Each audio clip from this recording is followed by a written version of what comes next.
আসসালামু আলাইকুম। গণপ্রজাতন্ত্রী বাংলাদেশ সরকারের যুব ও ক্রীড়া মন্ত্রণালয় এর অধীন যুব উন্নয়ন অধিদপ্তর কর্তৃক বাস্তবায়িত এবং ই-লার্নিং অ্যান্ড আর্নিং লিমিটেড পরিচালিত দেশের ৬৪ জেলায় ফ্রিল্যান্সিং প্রশিক্ষণে আবেদনের নিয়ম। প্রথমে আমরা গুগলে সার্চ করব ই-লার্নিং অ্যান্ড আর্নিং লিমিটেড লিখে এবং এখান থেকে আমরা আমাদের ওয়েবসাইটে প্রবেশ করব। প্রবেশ করার পর ওপরে ডান দিকে অ্যাপ্লাই নাও একটা বাটন দেখতে পাবো এবং ওই বাটনটিতে ক্লিক করব। এবং এখান থেকে আমরা যে পেজটি দেখতে পাবো, এখানে আমাদের সকল নোটিশ দেওয়া আছে কোন কোন জেলায় আমাদের প্রজেক্ট চলমান আছে এবং প্রশিক্ষণের ভাতা দৈনিক কত টাকা হারে পেতে পারেন সেই বিষয়েও সকল প্রকার নোটিশ দেওয়া আছে।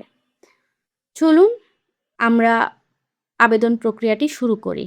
সর্বপ্রথম আমাকে আমার ফুল নেম, এটা আপনাদের সার্টিফিকেট অনুযায়ী আছে সেভাবে ফিল আপ করতে হবে।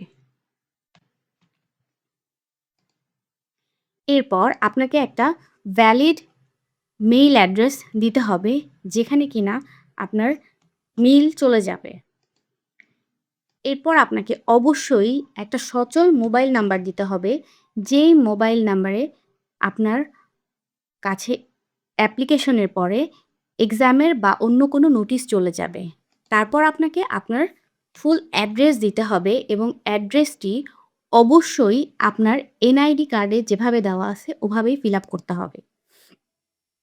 তারপর আপনি কোন ডিভিশন থেকে অ্যাপ্লাই করছেন সেই ডিভিশনের নাম উল্লেখ করে দিতে হবে।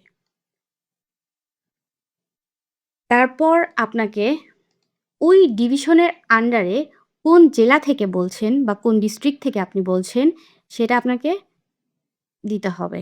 দেন আপনার এডুকেশনাল কোয়ালিফিকেশন, সর্বনিম্ন শিক্ষাগত যোগ্যতা আপনাকে অবশ্যই এইচএসসি পাস হতে হবে এবং এইচএসসি পাসের পর থেকে আপনি ডিগ্রি, অনার্স, মাস্টার্স যেটাই করেন না কেন সেটা আপনি উল্লেখ করে দিবেন।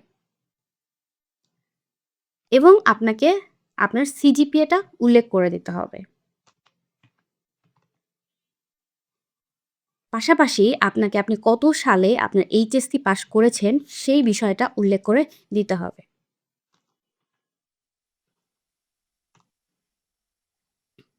এবং আপনার ডেট অফ বার্থ উল্লেখ করে দিতে হবে।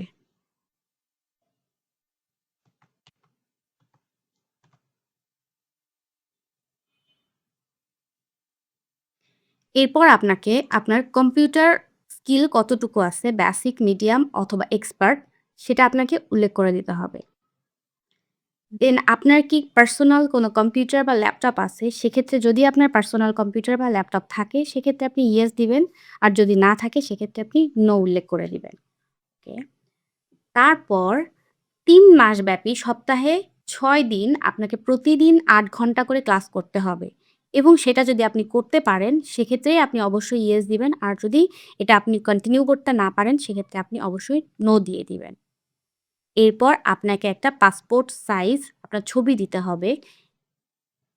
ছবিটা অবশ্যই ৩০০x৩০০ পিক্সেলের হতে হবে। অনেক সময় আমরা যখন ছবি দেই তখন এটা অ্যাপ্লিকেশনটা সম্পূর্ণ হয় না। এর পেছনের কারণ হলো আপনাদের ছবি এক্সাক্ট ফরম্যাটে নেই। তো আমাকে অবশ্যই ফরম্যাটটা ঠিক করে দিতে হবে। যদি আমার ছবিটা এক্সাক্ট ফরম্যাটে না থাকে সেক্ষেত্রে ফটো রিসাইজার থেকে আপনাকে ছবিটা রিসাইজ করে নিতে হবে।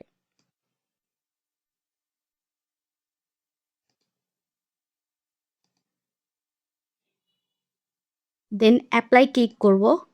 অ্যাপ্লাই ক্লিক করে আমার অ্যাপ্লিকেশন প্রসেসটি সম্পূর্ণ হয়েছে। তো এখানে বলেছে কনগ্রাচুলেশন, আমার অ্যাপ্লিকেশন সাকসেস। তো তারপরে আমি কি করব? আমার ডাউনলোড অ্যাডমিট কার্ড থেকে আমি আমার অ্যাডমিট কার্ডটা ডাউনলোড করে নিব।